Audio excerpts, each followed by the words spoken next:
ICA members from the Philippine Cooperatives, I welcome you to the 11th Cooperative Forum and 16th General Assembly with our theme, Cooperatives, Our Common Agenda. Let us all be inspired by the beauty of the cooperative model, the resilience of the model in helping build better lives and communities. Let us remember how cooperatives have all helped to put more food on the table, create more decent jobs, and accompany entrepreneurs so that they can have decent houses, healthy lives, healthy members, and a better community who care for the environment. Let us increase our outreach to more people in our communities, especially the marginalized, women, and the youth. Now and ever, we know that for the many challenges we face, cooperation is our answer.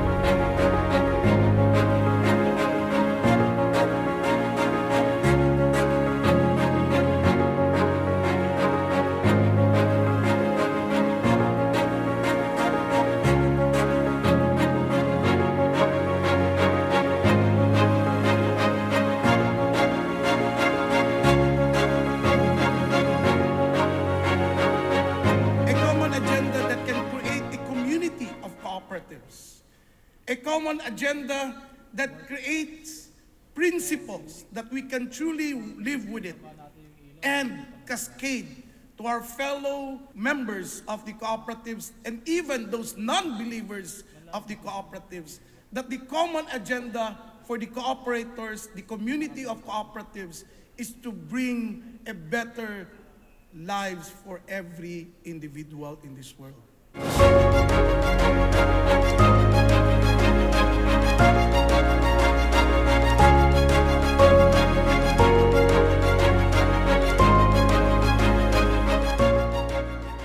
I call upon to all of you to come together, join hand, move forward, empowerment with cooperation to achieve our common goal of building a sustainable world through cooperative, our common agenda.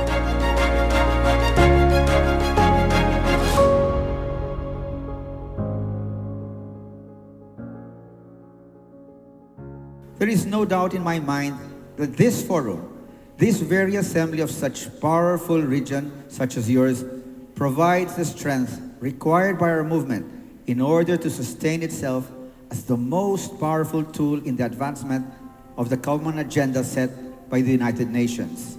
Together, we have positioned ourselves as the most adequate model in the proven track record to attain the objectives of economic growth, with decent jobs, gender equity, care for the ecosystems, as well as a responsible production and consumption.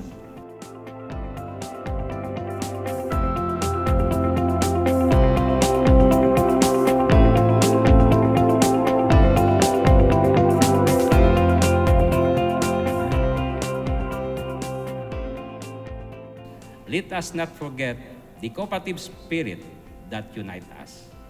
We are not just representatives of our individual countries and organizations. We are guardians of a vision of a world where cooperation and shared prosperity are the norm, not the exception. I believe that the outcome of this assembly will pave the way for a more cooperative future where we build common agenda, overcome challenges, and make decisions that strengthen cooperative enterprises as models and sustainable development.